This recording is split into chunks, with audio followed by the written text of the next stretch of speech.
L'abeille est souvent considérée comme un symbole de chance, de joie et d'harmonie. Et dans le monde des rêves, elle est un cadeau de l'esprit. Ici, elle vole autour de nous pour nous ramener au moment présent. Ainsi, éveillés et présents, nous découvrons que la vie est douce et remplie d'intensité, de couleurs et de lumière. De plus, elle nous enseigne aussi à s'engager davantage à la poursuite de notre démarche créative. Puis elle nous rappelle finalement aussi que toute vie est interdépendante.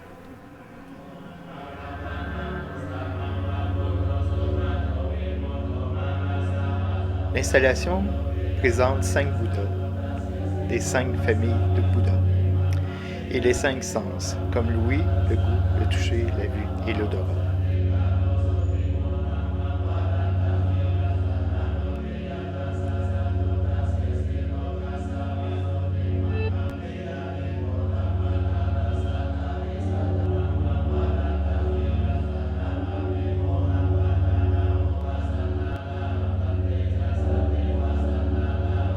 Dès que nous avons allumé l'encens, 2 aigles ont survolé l'installation.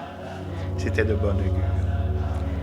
Il y avait, en plus, beaucoup d'abeilles qui étaient attirées vers l'encens. 2 signes qui étaient très auspicieux pour le déroulement de l'installation.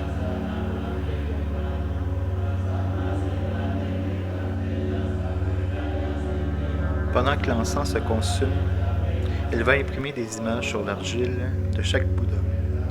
De ces images, on pourra entrevoir quelques prémonitions. Cette installation pourrait se présenter comme une forme de libomancie pour le spectateur. La libomancie est une forme de divination à travers l'observation et l'interprétation des mouvements de la fumée d'encens ou de la façon dont les cendres tombent, ou ce qu'elles inscrivent sur le corps des Bouddhas. Lors de la libomancie, le participant pose une question, que seulement l'encens peut illustrer la réponse. Ce geste pourrait être interprété par la suite par un maître, un devin, ou par moi-même.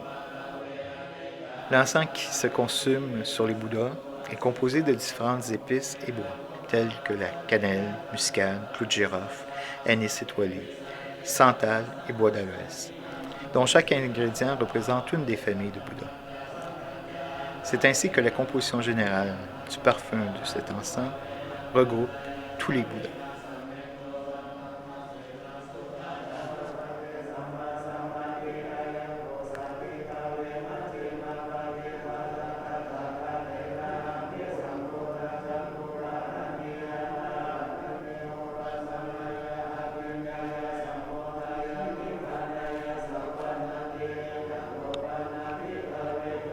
Je voudrais que les gens qui viennent visiter mes installations in situ gardent un esprit ouvert à la notion d'impermanence, puisque l'installation se présente plutôt comme un processus de transformation et d'imprégnation, qui se dévoile et se consume dans la durée et l'espace du site, dont tout ce qui est représenté est impermanent et éphémère.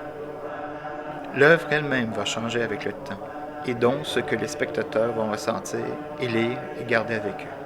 C'est ainsi que nous pourrons dire que nous faisons corps avec les Bouddhas, étant nous-mêmes encensés.